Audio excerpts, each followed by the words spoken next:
لاہور ایک جگہ بیان سے فارغ ہوا تو میں کھانے کے لیے ایک دوست کے گھر گیا تو اس نے کہا جی ہمارے ایک عزیز ہیں وہ آپ سے ایک سوال کرنا چاہتے ہیں۔ میں نے کہا لے آئیں۔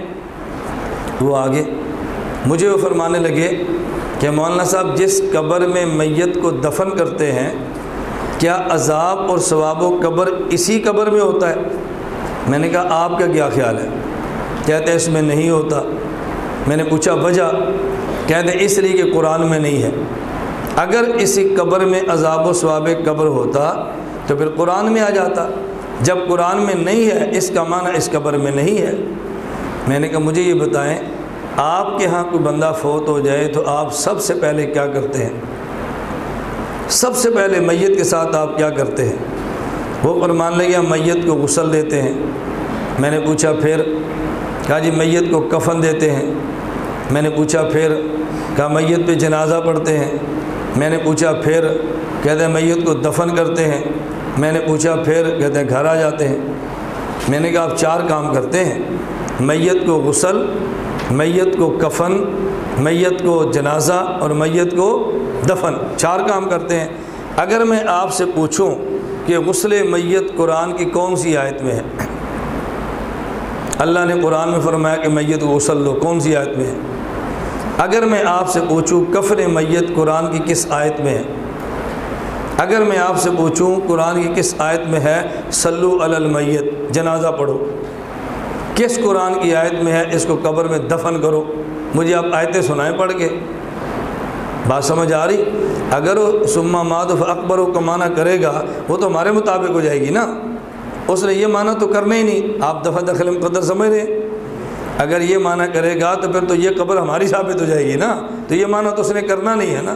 میں نے اس لیے پوچھا غسل میت کس آیت میں ہے، کفن میت کس آیت میں ہے، صلاۃ علی المیت کس آیت میں ہے، آپ نے مجھے بتانا ہے، اور پھر دخول میت کس آیت میں ہے مجھے بتائیں۔ میں نے کہا اس کا مطلب یہ ہے جب آپ کے یہاں کوئی بندہ فوت ہو جائے آپ اس کو چوک پہ رکھ کے گھر چلے جایا کریں۔ لوگ پوچھے کیوں؟ آپ کو جی ابا جی کو غسل کرنے کو دل کرتا ہے لیکن ہم مجبور ہیں، قرآن میں نہیں ہے۔ ابا جی کو کفن دینے کو دل کرتا ہے لیکن مجبور ہیں، قرآن میں نہیں۔ ابا جی ہمارے بہت مقدس ہے لیکن قرآن سے زیادہ تو نہیں ہے نا، اصل تو ایمان ہے، اصل تو قرآن ہے۔ میں نے کہا اس کو مرنے دو، کھانے دو جانوروں کو، آپ کہنا کہ ہمارا دل کرتا ہے لیکن قرآن سے دلیل نہیں مل رہی تھی اس لیے ہم نے اس کو چھوڑ دیا ہے۔ اب فوراً فرمانے لگے اگرچہ یہ 4 چیزیں قرآن میں نہیں ہیں لیکن یہ 4 چیزیں حدیث میں بھی تو ہیں، حدیث میں ہیں نا۔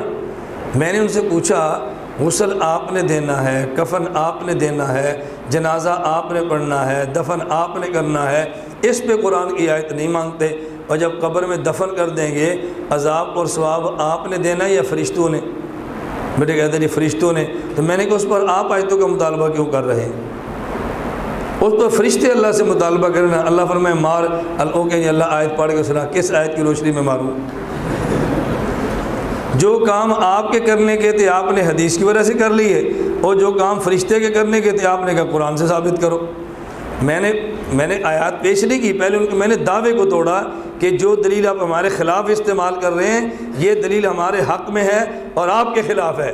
میں نے کہا اگر حدیث کی وجہ سے غسل میت ٹھیک ہے، حدیث کی وجہ سے کفن میت ٹھیک ہے، حدیث کی وجہ سے صلاۃ علی المیت ٹھیک ہے، حدیث کی وجہ سے ادخال میت فی القبر ٹھیک ہے، تو حدیث کی وجہ سے پھر قبر میں عذاب و ثواب بھی ٹھیک ہے۔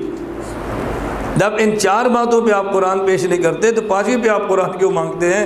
جب یہ 4 قرآن سے ثابت ہیں تو بتائیں 5ویں قرآن سے، یہ 4 حدیث سے ثابت مانتے ہیں تو 5ویں حدیث سے ثابت آپ کیوں نہیں مانتے؟ آپ بتائیں ہمارے خلاف ہے؟